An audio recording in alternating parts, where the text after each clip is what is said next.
जगत में प्रत्येक व्यक्ति को किसी ना किसी प्रकार की निर्बलता अवश्य होती है। जैसे कोई बहुत तेजी से दौड़ नहीं पाता तो कोई अधिक भार नहीं उठा पाता, कोई असाध्य रोग से पीड़ित रहता है तो कोई पढ़े हुए पाठों को स्मरण में नहीं रख पाता। ऐसे अनेकों उदाहरण और भी हैं। क्या आप किसी ऐसे व्यक्ति को जानते हैं जिसे सब कुछ प्राप्त हो और हम जीवन की उस एक निर्बलता को जीवन का केंद्र मानकर जीते हैं? इस कारणवश हृदय में दुख और असंतोष रहता है सदा। निर्बलता मनुष्य को जन्म से अथवा संजोग से प्राप्त होती है, किंतु उस निर्बलता को मनुष्य का मन अपनी मर्यादा बना लेता है। किंतु कुछ व्यक्ति ऐसे भी होते हैं जो अपने पुरुषार्थ और श्रम से उस निर्बलता को पराजित कर देते हैं। क्या भेद है उनमें और अन्य लोगों में? क्या आपने कभी विचार किया है? सरल सा उत्तर है इसका। जो व्यक्ति निर्बलता से पराजित नहीं होता, जो पुरुषार्थ करने का साहस रखता है हृदय में, वो निर्बलता को पार कर जाता है। अर्थात निर्बलता अवश्य ईश्वर देता है, किंतु मर्यादा मनुष्य का मन ही निर्मित करता है। स्वयं विचार कीजिए।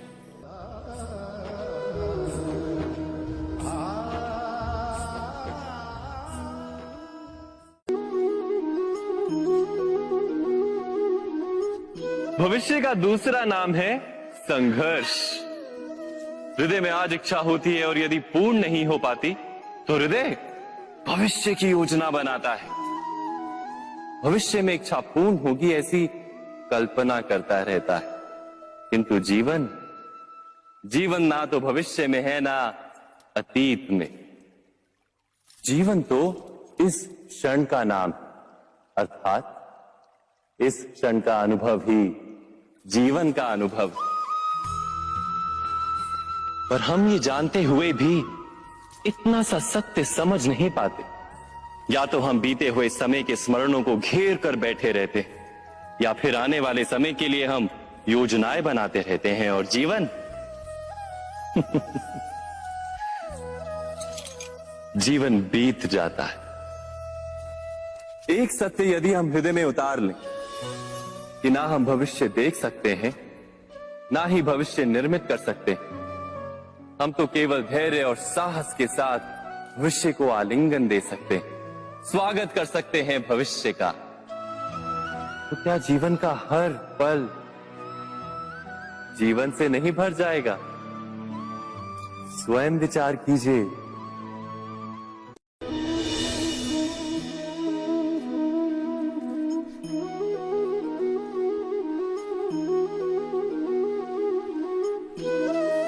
ज्ञान प्राप्ति सदा ही समर्पण से होती है, ये हम सब जानते हैं। किंतु समर्पण का वास्तविक महत्व क्या है? क्या हमने कभी विचार किया? मनुष्य का मन सदा ही ज्ञान प्राप्ति में विभिन्न बाधाओं को उत्पन्न करता है। कभी किसी अन्य विद्यार्थी से ईर्ष्या हो जाती है, कभी पढ़ाए हुए पाठों पर संदेह जन्मता है और कभी गुरु द्वारा दिया गया दंड मन को अहंकार से भर देता है। नहीं, क्या ऐसा नहीं होता? न जाने कैसे कैसे विचार मन को भटकाते हैं और मन की इसी अयोग्य स्थिति के कारण हम ज्ञान प्राप्त नहीं कर पाते। मन की योग्य स्थिति केवल समर्पण से निर्मित होती है। समर्पण मनुष्य के अहंकार का नाश करता है। ईर्ष्या, महत्वाकांक्षा आदि भावनाओं को दूर कर हृदय को शांत करता है और मन को एकाग्र करता है। वास्तव में ईश्वर की सृष्टि में ना ज्ञान की मर्यादा है, ना ज्ञानियों की। गुरु दत्तात्रेय ने तो गाय और श्वान से भी ज्ञान प्राप्त कर लिया था। अर्थात विषय ब्रह्म ज्ञान का हो या जीवन के ज्ञान का या गुरुकुल में प्राप्त होने वाले ज्ञान का, उसकी प्राप्ति के लिए गुरु से अधिक महत्व है उस गुरु के प्रति हमारा समर्पण। क्या ये सत्य नहीं?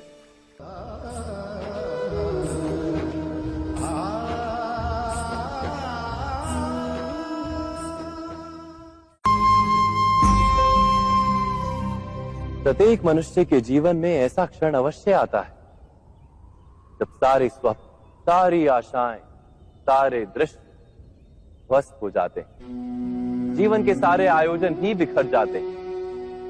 एक और धर्म होता है और दूसरी ओर सुख। इसी को धर्म संकट कहते हैं। जब धर्म का वहन ही संकट हो और धर्म का त्याग ही सुख हो। विचार कीजिए, कभी किसी स्वजन के विरुद्ध सत्य बोलने का अवसर प्राप्त हो जाता है, कभी ठीक दरिद्रता के समय सरलता से चोरी करने का मार्ग प्राप्त हो जाता है, कभी किसी शक्तिशाली राजनेता या राजा के कर्मचारी का अधर्म प्रकट हो जाता है। सबके जीवन में ऐसी घटना बनती ही रहती है। अधिकतर लोग ऐसे किसी क्षण को धर्म संकट के रूप में जान ही नहीं पाते। हमें किसी प्रकार के संघर्ष का अनुभव ही नहीं होता। सहजता से सुख की ओर खींचे चले जाते हैं, जैसे मक्खी गुड़ की ओर खींची चली जाती। वास्तव में धर्म संकट का क्षण ईश्वर के निकट जाने का क्षण होता है। यदि हम संघर्षों से भयभीत ना हो, सुख की ओर आकर्षित ना हो, अपने धर्म पर दृढ़ रहे, तो ईश्वर का साक्षात्कार दूर नहीं।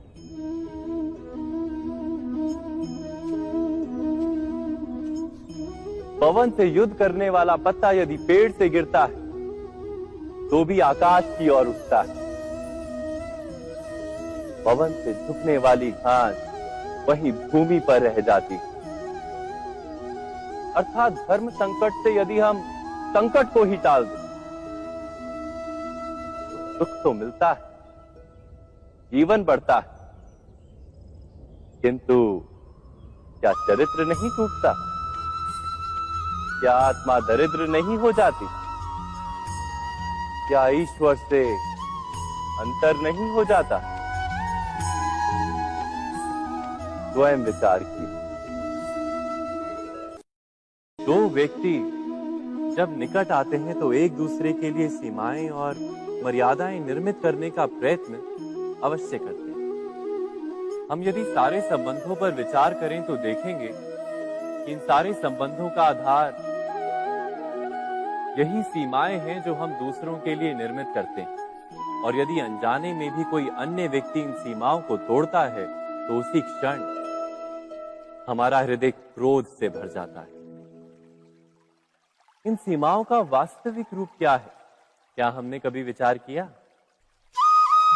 सीमाओं के द्वारा हम दूसरे व्यक्ति को निर्णय करने की अनुमति नहीं देते। अपना निर्णय उस व्यक्ति पर थोपते, अर्थात किसी की स्वतंत्रता का अस्वीकार करते हैं हम। और जब स्वतंत्रता का अस्वीकार किया जाता है तो उसका हृदय दुख से भर जाता है। और जब वो सीमाओं को तोड़ता है तो हमारा हृदय क्रोध से भर जाता है। क्या ऐसा नहीं होता?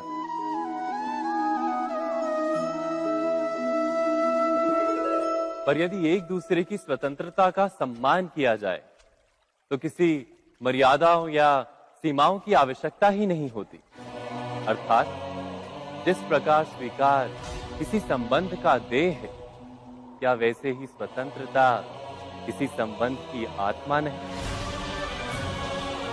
स्वयं विचार कीजिए। सबके जीवन में ऐसा प्रसंग अवश्य आता है कि सत्य कहने का निश्चय होता है हृदय में, किंतु मुख से सत्य निकल नहीं पाता। कोई भय मन को घेर लेता है। किसी घटना अथवा प्रसंग के बारे में बात करना या फिर स्वयं से कोई भूल हो जाए उसके बारे में कुछ बोलना, क्या ये सत्य है? नहीं, ये तो केवल तथ्य है। अर्थात जैसा हुआ था वैसा केवल बोल देना सामान्य सी बात है। किंतु कभी कभी उस तथ्य को बोलते हुए भी भय लगता है। कदाचित किसी दूसरे की भावनाओं का विचार आता है मन। दूसरे को दुख होगा ये भय भी शब्दों को रोकता है। तो ये सत्य क्या है? क्या हमने कभी विचार किया है? जब भय रहते हुए भी कोई तथ्य बोलता है तो वो सत्य कहलाता है। वास्तव में सत्य कुछ और नहीं, केवल निर्भयता का दूसरा नाम है। और निर्भय होने का कोई समय नहीं होता, क्योंकि निर्भयता आत्मा का स्वभाव है। अर्थात क्या प्रत्येक क्षण सत्य बोलने का क्षण नहीं होता?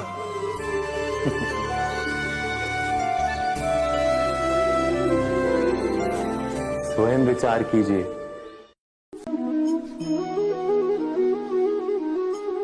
श्रेष्ठता का क्या अर्थ है? श्रेष्ठता का अर्थ है दूसरों से अधिक ज्ञान प्राप्त करना। अर्थात मूल्य इस बात का नहीं कि स्वयं कितना ज्ञान प्राप्त किया, मूल्य इस बात का है कि प्राप्त किया हुआ ज्ञान अन्य लोगों से कितना अधिक है। अर्थात श्रेष्ठता की इच्छा ज्ञान प्राप्ति को भी एक स्पर्धा बना देती है। और स्पर्धा में विजय अंतिम कब होती है?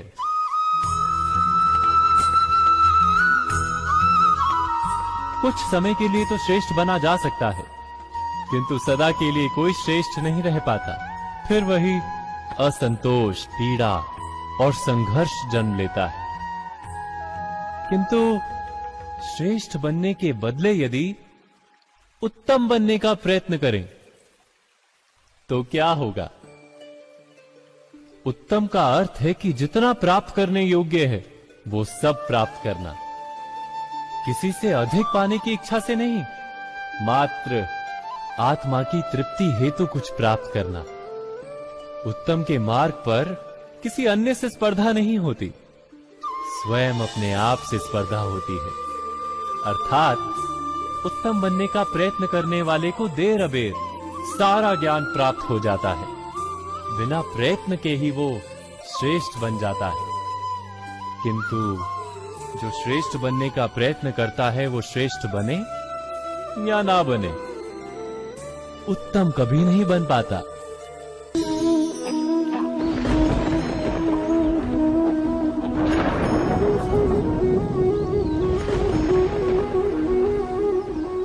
सपनों और पूर्वाभासों के आधार पर हम भविष्य के सुख दुख की कल्पना करते हैं। भविष्य के दुख का कारण दूर करने के लिए हम आज योजना बनाते हैं।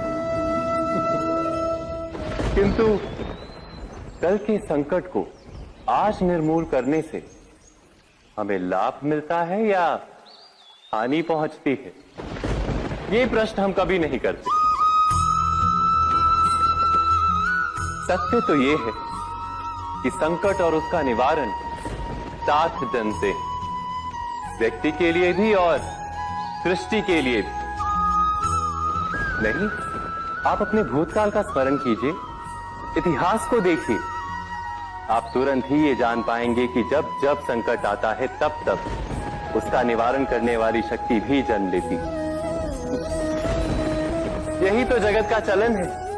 वस्तुतः संकट ही शक्ति के जन्म का कारण है। प्रत्येक व्यक्ति जब संकट से निकलता है तो एक पद आगे बढ़ा होता है, अधिक चमकता है, आत्मविश्वास से अधिक भरा होता है, न केवल अपने लिए अपितु विश्व के लिए भी। क्या ये सत्य नहीं? वास्तव में संकट का जन्म है एक अवसर का जन्म, अपने आप को बदलने का, अपने विचारों को ऊंचाई पर करने का अवसर, अपनी आत्मा को बलवान और ज्ञान मंडित बनाने का अवसर। जो ये कर पाता है उसे कोई संकट नहीं होता, किंतु जो ये नहीं कर पाता वो तो स्वयं एक संकट है विश्व के लिए। विचार कीजिए।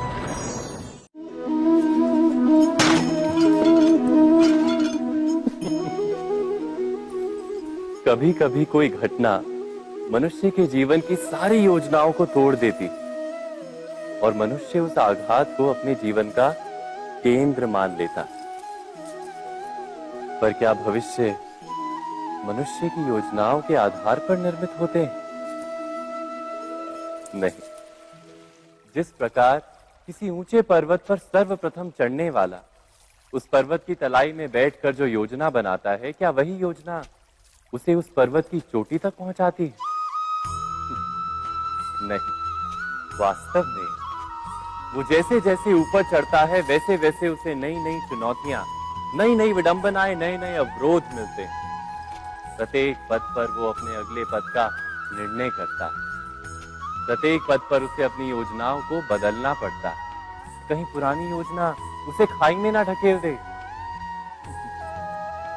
वो पर्वत को अपने योग्य नहीं बना पाता, केवल स्वयं को पर्वत के योग्य बना सकता है। क्या जीवन के साथ भी ऐसा ही नहीं? जब मनुष्य जीवन में किसी एक चुनौती को, एक अवरोध को अपने जीवन का केंद्र मान लेता है, अपने जीवन की गति को ही रोक देता है, तो वो अपने जीवन में सफल नहीं बन पाता और ना ही सुख और शांति प्राप्त कर पाता। अर्थात जीवन को अपने योग्य बनाने के बदले स्वयं अपने को जीवन के योग्य बनाना ही सफलता और सुख का एकमात्र मार्ग नहीं। स्वयं विचार कीजिए।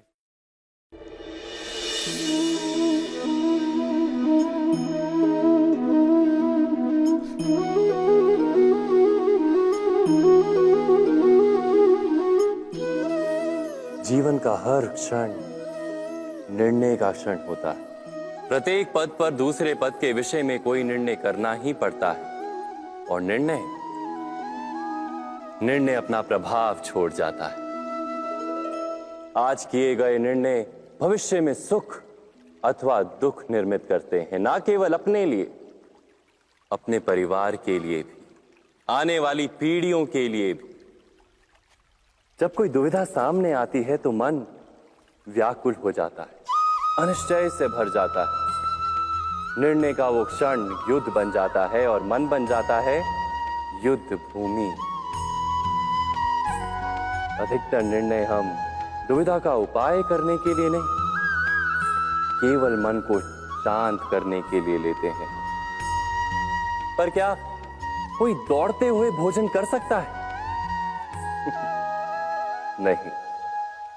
तो क्या युद्ध से जूझता हुआ मन कोई योग्य निर्णय ले पाएगा?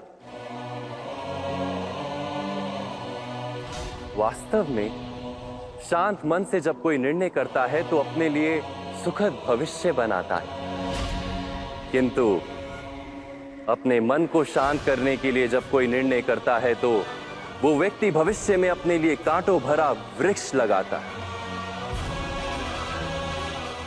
स्वयं विचार कीजिएगा।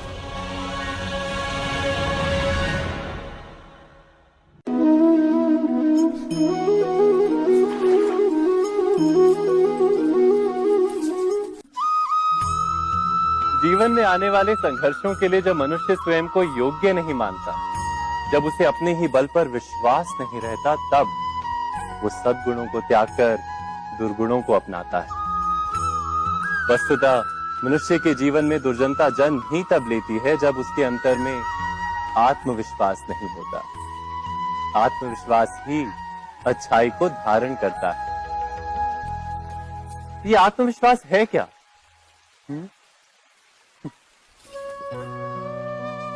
जब मनुष्य ये मानता है कि जीवन का संघर्ष उसे दुर्बल बनाता है, तो उसे अपने ऊपर विश्वास नहीं रहता।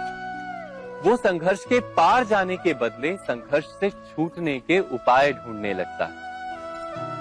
किंतु जब वो ये समझता है कि ये संघर्ष उसे अधिक शक्तिशाली बनाते हैं, ठीक जैसे व्यायाम करने से देह की शक्ति बढ़ती है, तो प्रत्येक संघर्ष के साथ उसका उत्साह बढ़ता है। अर्थात आत्मविश्वास और कुछ भी नहीं, मन की स्थिति, जीवन को देखने का दृष्टिकोण मात्र है। और जीवन का दृष्टिकोण तो मनुष्य के अपने वश में होता है। स्वयं विचार कीजिए।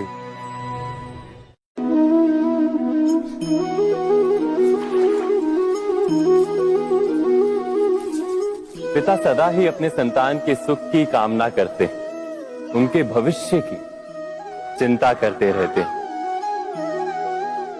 इसी कारणवश सदा ही अपने संतानों के भविष्य का मार्ग स्वयं निश्चित करने का प्रयत्न करते रहते हैं। जिस मार्ग पर पिता स्वयं चला है, जिस मार्ग के कंकर पत्थर को स्वयं देखा है, मार्ग की छाया, मार्ग की धूप को स्वयं जाना है, उसी मार्ग पर उसका पुत्र भी चले, यही इच्छा रहती है हर पिता की। निस्संदेह उत्तम भावना है ये, किंतु 3 प्रश्नों के ऊपर विचार करना हम भूल ही जाते हैं। कौन से प्रश्न? प्रथम प्रश्न, क्या समय के साथ प्रत्येक मार्ग बदल नहीं जाते? क्या समय सदा ही नई चुनौतियों को लेकर नहीं आता? तो फिर बीते हुए समय के अनुभव नई पीढ़ी को किस प्रकार लाभ दे सकते हैं? दूसरा प्रश्न, क्या प्रत्येक संतान अपने माता पिता की छवि होता है? हाँ, संतानों को संस्कार तो अवश्य माता पिता देते हैं, किंतु भीतर की क्षमता तो ईश्वर देते हैं। तो जिस मार्ग पर पिता को सफलता मिली है, विश्वास है कि उसी मार्ग पर उसकी संतानों को भी सफलता और सुख प्राप्त होगा। तीसरा प्रश्न, क्या जीवन के संघर्ष और चुनौतियां लाभकारी नहीं होती? क्या प्रत्येक नया प्रश्न एक नए उत्तर का द्वार नहीं खोलता? तो फिर संतानों को नए नए प्रश्नों, संघर्षों और चुनौतियों से दूर रखना, ये उनके लिए लाभ करना कहलाएगा या हानि पहुंचाना? अर्थात जिस प्रकार संतान के भविष्य का निर्माण करने के बदले उसके चरित्र का निर्माण करना श्रेष्ठ है, वैसे संतानों के जीवन का मार्ग निश्चित करने के बदले उन्हें नए संघर्षों के साथ जूझने के लिए मनोबल व ज्ञान देना अधिक लाभदायक नहीं होगा? स्वयं विचार कीजिए। मनुष्य की सबसे बड़ी दुर्बलता क्या होती है? सोचिए। धन, प्रेम, अहंकार। मनुष्य की सबसे बड़ी दुर्बलता होती है उसके रहस्य। चाहे आप कितने भी शक्तिशाली क्यों ना हो, कितने भी प्रबल क्यों ना हो, परंतु उसके रहस्य उसके नाश की चाबी होती है। इसलिए यदि प्रबल रहना है, शक्तिशाली रहना है, समर्थ रहना है, तो अपने रहस्य को किसी को भी ना बताएं, ना मित्र को और ना ही शत्रु को, क्योंकि समय पड़ने पर कब कौन शत्रु हो जाए ऐसा कहना संभव नहीं। विभीषण को रावण के अमृत कुंड का ज्ञात था, इसीलिए प्रभु श्री राम रावण का वध करने में सफल हो सके। इसलिए उचित यही है कि आप अपने रहस्य को स्वयं तक ही सीमित रखें। मनुष्य जीवन की परीक्षा में सफल होने के लिए क्या नहीं करता? वो परिश्रम करता है, दौड़ भाग करता है, और ये सब करने के पश्चात भी जब उसका काम नहीं बनता तो वो नकल करता है ना? तनिक लौटिए अपने बचपन में, स्मरण कीजिए अपने बचपन की स्मृतियों का। क्या स्मरण हुआ?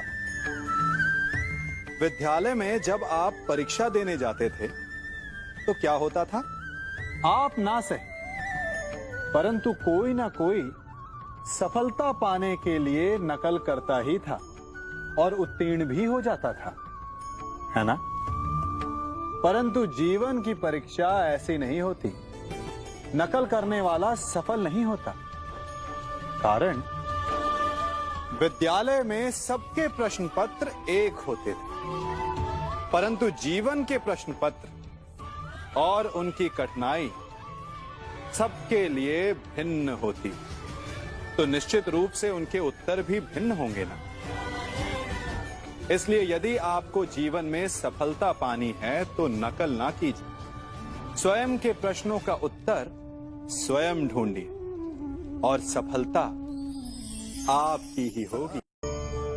मनुष्य का जीवन हार और जीत विजय और पराजय, सफलता और असफलता के मध्य झूलता रहता है। आपके साथ भी ऐसा होता होगा, है ना? जब आप सफल होते हैं, किसी चुनौती पर विजय पाते हैं, तो मन प्रसन्नता से आनंद के उपवन में झूमने लगता है। और जब आप असफल होते हैं, तब मन दुख और पीड़ा के सागर में डूबने लगता है। परंतु वास्तव में सफलता और असफलता है क्या? तनिक ध्यान से सोचिए। ये केवल हमारी मनोस्थिति मात्र है। हमारी पराजय तब नहीं होती जब हमारा शत्रु विजय प्राप्त कर ले। हमारी पराजय तब होती है जब हम पराजय स्वीकार कर लें। हम असफल तब नहीं होते जब हम लक्ष्य ना पा सके। हम असफल तब होते हैं जब हम प्रयास करना बंद कर दें। इसलिए प्रयास करते रहें और हार ना मानें, क्योंकि जिस दिन आप हार स्वीकारना बंद कर देंगे, जीत आपके चरणों में होगी।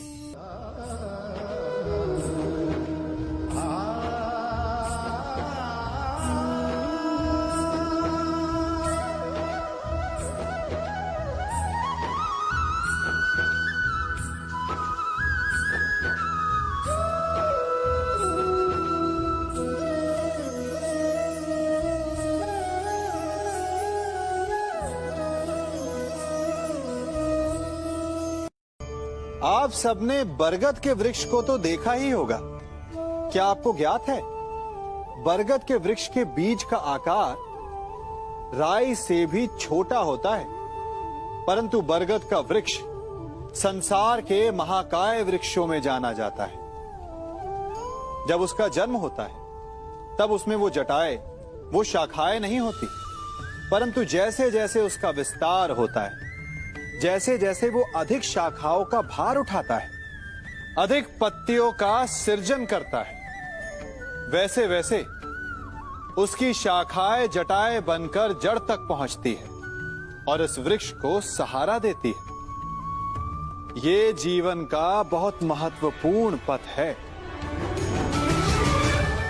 बिना लोभ लालच शुभ कार्य करें, अन्य लोगों की सहायता करें। धीरे धीरे आपने जिनकी सहायता की, वो आपके सहायक बनते जाएंगे, आपकी जड़ों को और बलशाली बनाएंगे, आयु मान और आकार बढ़ाएंगे।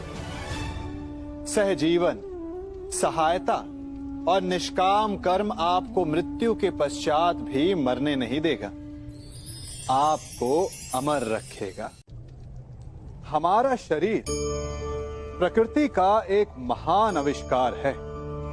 इससे जटिल संरचना संसार में और कोई नहीं। हमारा शरीर जितना जटिल है, यदि इसे ठीक से जाना जाए तो इससे अधिक सरल ज्ञान देने वाला और कोई नहीं। हमारे शरीर में 5 इंद्रियां होती हैं, जो हमें भाव, गुण और वस्तुओं का बोध कराती हैं। हमारे पास आंखें हैं, नाक है, स्पर्श के लिए त्वचा है, कान है और जीभा है। सबका भिन्न भिन्न कार्य है।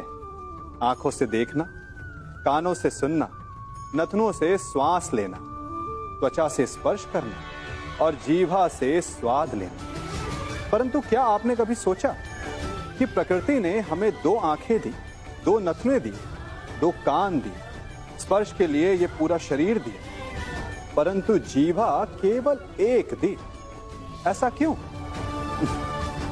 क्योंकि प्रकृति चाहती है कि हम देखें अधिक, सुने अधिक और ज्ञान अधिक अर्जित करें, बोले कम। क्योंकि अधिक वाचाल नाश को निमंत्रण देता है। स्मरण रखिएगा।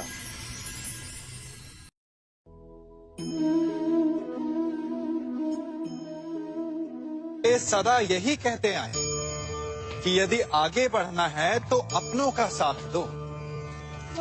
सत्य कहते हैं, अपनों का साथ देना ही चाहिए। परंतु साथ देने से पूर्व ये अवश्य पहचान लेना चाहिए कि अपने हैं कौन। क्या अपने वही होते हैं जिनके साथ हमारा रक्त संबंध होता है, या अपने मित्र? अपने वो होते हैं जो हमें सद्कार्य के लिए प्रेरित करें, हमें आगे बढ़ाएं, हमारा साथ दें। और वो जिनका साथ देने से समाज का नाश, धर्म की हानि हो, वो सगे हो करके भी सगे नहीं होते। इसलिए जब अपनों की परिभाषा का चुनाव करें तो उन्हें अपना माने जो आपका साथ दे, उन्हें नहीं जो हमें अज्ञान के मार्ग पर ले जाएं।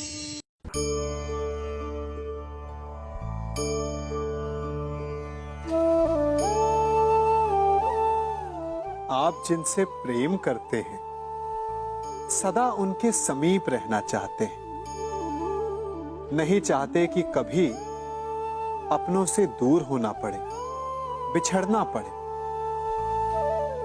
परंतु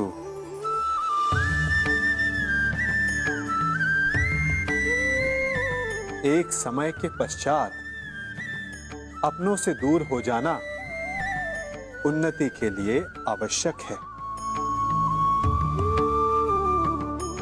आप माता पिता हैं ना, यदि आप अपनी संतान के जीवन के हर पग पर उनका मार्गदर्शन करते रहेंगे तो आपकी संतान स्वयं मार्ग चुनना कैसे सीखेगी?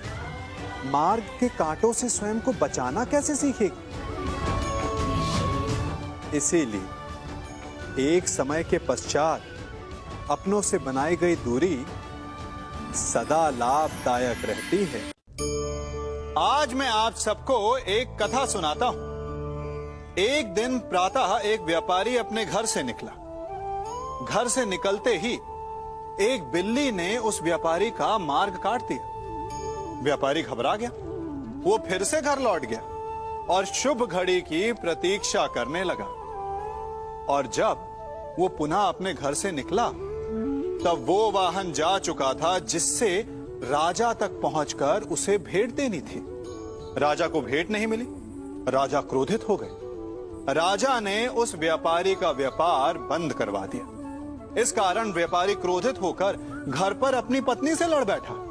पत्नी अपने बच्चों समेत मैके वापस चली गई और उस व्यापारी के जीवन में यदि कुछ रह गया था तो केवल अंधकार। और इन सब का कारण वो उस बिल्ली को मानता रहा जिसने उसका मार्ग काटा था। ऐसा ही एक दूसरा व्यापारी राजा को भेंट देने निकला और उस व्यापारी का मार्ग भी एक बिल्ली ने काट दिया। वो व्यापारी तनिक घबराया, परंतु उसने आगे बढ़ना अधिक उचित समझा। राजा तक वो समय पर पहुंचा। उसने राजा को भेंट दी। राजा प्रसन्न हुए और राजा ने व्यापारी को अपना व्यापार बढ़ाने की अनुमति दी, स्वर्ण आभूषण दी। जब व्यापारी घर पर पहुंचा तो पत्नी को आभूषण और अपने बच्चों को देने के लिए वस्त्र थे उसके पास। हर ओर प्रसन्नता थी। समझ रहे हैं ना? दोनों के साथ एक ही प्रकार की घटना हुई, परंतु दोनों की प्रतिक्रिया भिन्न थी। ऐसा ही हमारा जीवन भी है। हमारे जीवन में प्रारब्ध का अपना स्थान है, परंतु उससे कई अधिक महत्वपूर्ण हमारी प्रतिक्रिया, हमारे सोच का प्रभाव है। क्योंकि यही हमारे जीवन को आकार देते हैं। इसलिए अपनी सोच को सकारात्मक रखिए। आपका जीवन सदैव आनंदमय।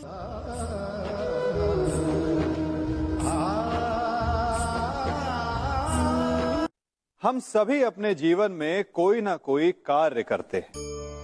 कार्य करते हैं तो थकान की अनुभूति होती है और यदि थकान ना उतरे तो कार्य करने का मन नहीं करता। हम आशा करते हैं कि कदाचित एक दिन में 24 के स्थान पर 26 घंटे होते तो आराम करने के लिए हमें और अधिक समय मिल जाता। हमें ऐसा अनुभव होता है कि हम बहुत अधिक कार्य कर रहे हैं, है ना? परंतु क्या आपने कभी सोचा है कि जो लोग संसार में सफल हैं, उनके पास भी सफल होने के लिए दिन में केवल 24 घंटे थे। तो फिर वो सफल क्यों हैं? इसका एक छोटा सा रहस्य है। वो कार्य चुनते हैं जो उन्हें प्रिय है, जिसे करने में उन्हें आनंद आता है। उन्हें लगता ही नहीं कि वो कार्य कर रहे हैं, उन्हें लगता है कि वो प्रतिपल आनंद मना रहे हैं। और जब आप आनंद मनाते हैं तो थकान कैसी? इसलिए यदि आप जीवन में कोई भी कार्य करें तो वो आपके मन को भाना चाहिए, या जो कार्य आप कर रहे हैं उसे अपने मन को भा देने दो। सफलता आपको मिलेगी।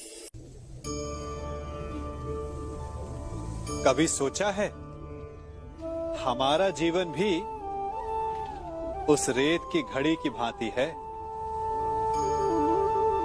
जो रेत नीचे गिर चुकी है वो हमारा अतीत है, जो अब भी ऊपर है वो हमारा आने वाला भविष्य है, और वर्तमान ये संकुचित स्थल है जहां से धीरे धीरे करके रेत गिर रही है। अर्थात हमारे पास जीने के लिए यही एक क्षण है। उसका उपयोग कैसे करना है ये हम पर निर्भर करता है। जो बीत गया उसका दुख मनाना है, या जो भविष्य में होने वाला है उसकी प्रतीक्षा में क्रोध करना है। सब कुछ करने के लिए यही एक क्षण है। प्रसन्न रहना है तो उसके लिए भी यही एक पल है। प्रतीक्षा करते रहोगे तो ये पल भी भूतकाल में बदल जाएगा।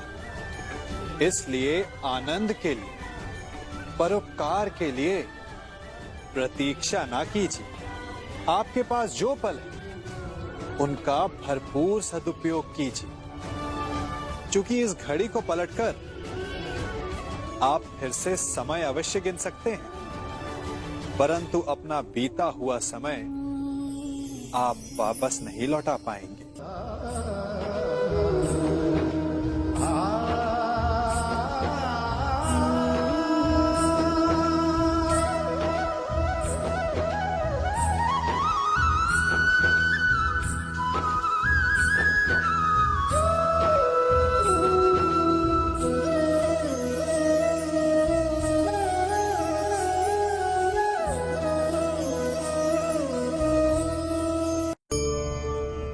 मनुष्य भी बड़ा विचित्र प्राणी है।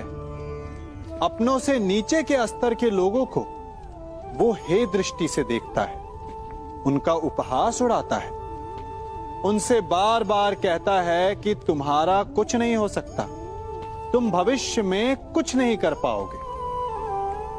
जब मनुष्य के पास धन, संपत्ति, मान होता है तो वो दूसरों का आदर नहीं करता, परंतु वो एक बात भूल जाता है कि उससे भी अधिक शक्तिशाली कोई अस्तित्व में है, और वो है समय।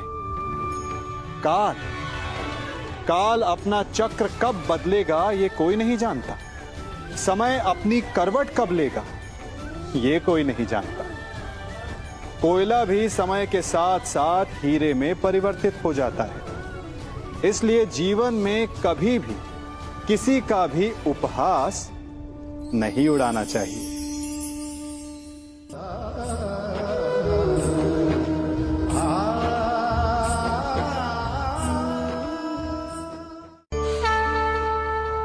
गर्व, अभिमान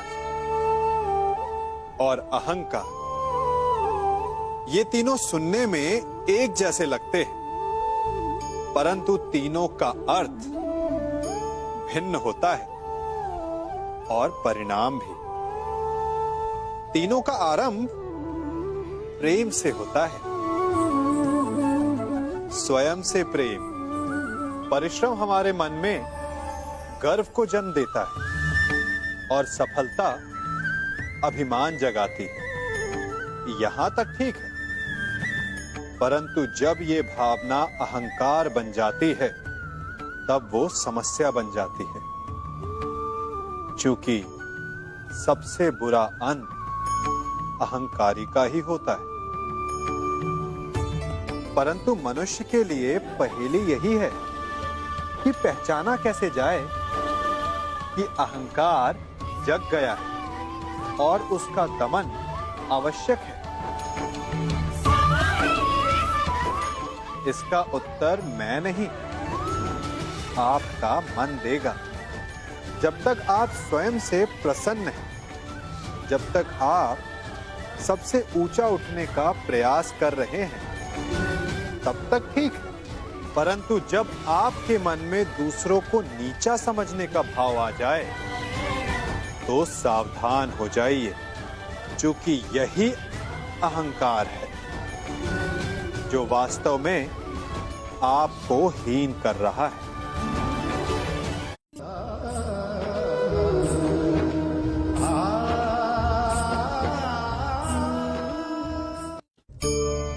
आज मैं आप सबको एक कहानी सुनाता हूं। एक दिन गोकुल में दो व्यापारी आए।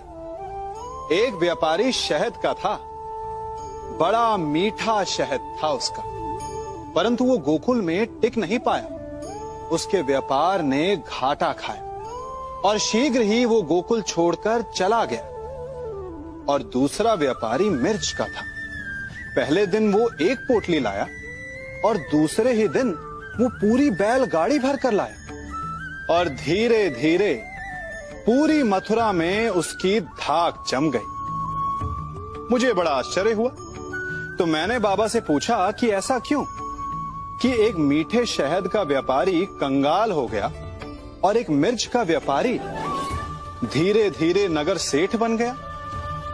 बाबा मुस्कुराए और उन्होंने कहा कि मीठी बोली बोलने वाले की तीखी मिर्च भी बिक जाती है, और जो कड़वी बोली बोलता है उसका मीठा शहद भी नहीं बिकता। वाह, कितने उत्तम विचार हैं उनके, और उचित ही है। मनुष्य अपने जीवन में सदैव अपने वचनों से उठता है और अपने वचनों से ही गिरता है। इसलिए अपने जीवन में सदैव मीठी बोली बोलने का प्रयास कीजिए, आपका जीवन सरल हो जाएगा। मनुष्य की सबसे बड़ी दुर्बलता क्या होती है? सोचिए। धन, प्रेम, अहंकार। मनुष्य की सबसे बड़ी दुर्बलता होती है उसके रहस्य। चाहे आप कितने भी शक्तिशाली क्यों ना हो, कितने भी प्रबल क्यों ना हो, परंतु उसके रहस्य उसके नाश की चाबी होती है। इसलिए यदि प्रबल रहना है, शक्तिशाली रहना है, समर्थ रहना है, तो अपने रहस्य को किसी को भी ना बताएं, ना मित्र को और ना ही शत्रु को, क्योंकि समय पड़ने पर कब कौन शत्रु हो जाए ऐसा कहना संभव नहीं। विभीषण को रावण के अमृत कुंड का ज्ञात था, इसीलिए प्रभु श्री राम रावण का वध करने में सफल हो सके। इसलिए उचित यही है कि आप अपने रहस्य को स्वयं तक ही सीमित रखें।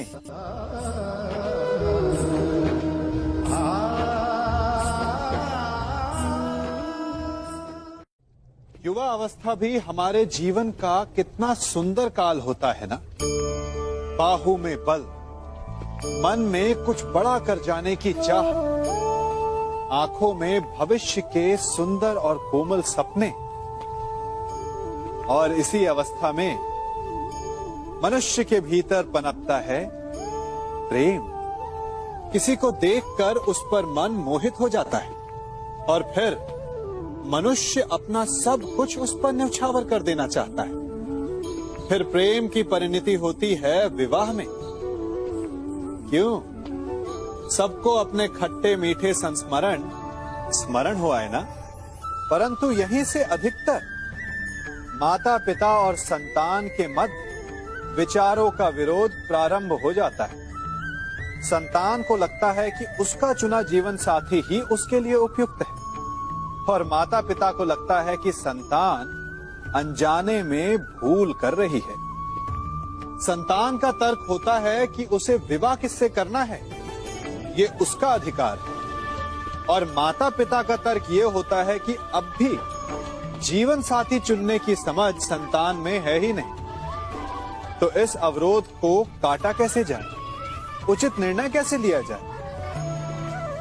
इसका एक ही मार्ग है, अपने उत्तरदायित्व का भान और अपनों से बड़ों के मापदंडों का भान। विवाह करने से पूर्व ये जान लेना आवश्यक है कि विवाह केवल अपने प्रेम को पाने का मार्ग नहीं है, अपितु विवाह से जीवन का एक नया द्वार भी खुलता है, और हर नए जीवन के साथ नए उत्तरदायित्व भी होते हैं। और यदि इन उत्तरदायित्वों को समझकर निर्णय लिया जाए तो विश्वास कीजिए, आपका दाम्पत्य जीवन आनंद से भरा रहेगा, और आपको कभी ये पछतावा नहीं होगा कि आपने कोई अनुचित निर्णय लिया।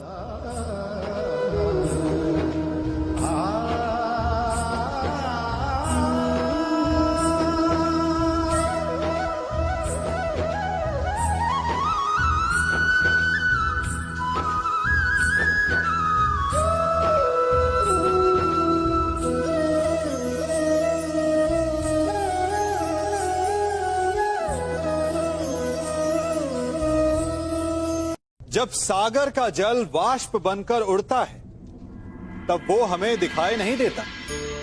मेघ उस जल को अपने भीतर छिपा लेते हैं, लंबी यात्रा करते हैं, प्रयास करते हैं कि वो जल सदा उनके भीतर छिपा रहे, परंतु जब वायु का वेग उन्हें उड़ाकर किसी पर्वत से ले जाकर के टकरा देता है, तब उन मेघों को बरसना ही पड़ता है, क्योंकि यही नियति है, यही प्रकृति है।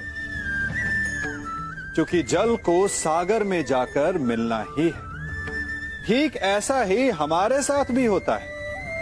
हम सत्य को अपने मन के मेघों में चाहे जितना छिपाने का प्रयास कर लें, परंतु समय की आंधी उसे वास्तविकता के पर्वत से ले जाकर के टकराकर हमारे समक्ष ले ही आती है। जिस भय के कारण आप सत्य को सामने नहीं लेकर आना चाहते, एक दिन वही भय हमारे समक्ष आकर खड़ा हो जाता है, और फिर हम लाचार हो जाते हैं, क्योंकि हमने उस भय का सामना करने की तैयारी नहीं की होती। इसलिए सत्य से भागे नहीं, उसे छिपाए भी नहीं, उसे स्वीकार करें। भविष्य की बड़ी विपत्ति से बच जाएंगे।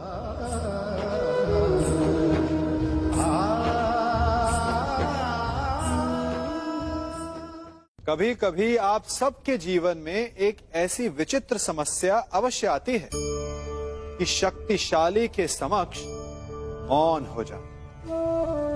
कि उस शक्तिशाली से विवाद करने से बचने के लिए आप मौन रह जाते। मानता हूं, ऐसा करने से आप एक विवाद से बच जाते, एक संघर्ष से बच जाते, परंतु ऐसा बचाव एक बड़े संघर्ष को जन्म दे देता है। कैसे? हमारा मौन रहना अनजाने में उसका समर्थन बन जाता है, और वो स्वयं को अधिक शक्तिशाली अनुभव करता है, और यहां से हमारा दमन प्रारंभ हो जाता है। एक के बाद एक हम अन्याय में अनचाहे रूप से सम्मिलित होते चले जाते हैं। तो इसका तोड़ क्या है? ये समझने के लिए ये जानना आवश्यक है कि ऐसी कौन सी बात है जो आपको विरोध करने से रोकती है। ये सामने वाले की शक्ति नहीं जो आपको रोकती है, ये आपके भीतर छिपा भय है जो आपको रोकता है। हाँ, कभी कभी भय आपकी सुरक्षा अवश्य कर सकता है, परंतु साथ साथ ये भी जानना आवश्यक है कि ये भय ही है जो आपको मौन भी रखता है, इसलिए अपने मन से भय को निकालिए और खुलकर अनीति का, अन्याय का विरोध कीजिए और फिर देखिएगा आपका मन कितना मुक्त, कितना हल्का अनुभव करेगा।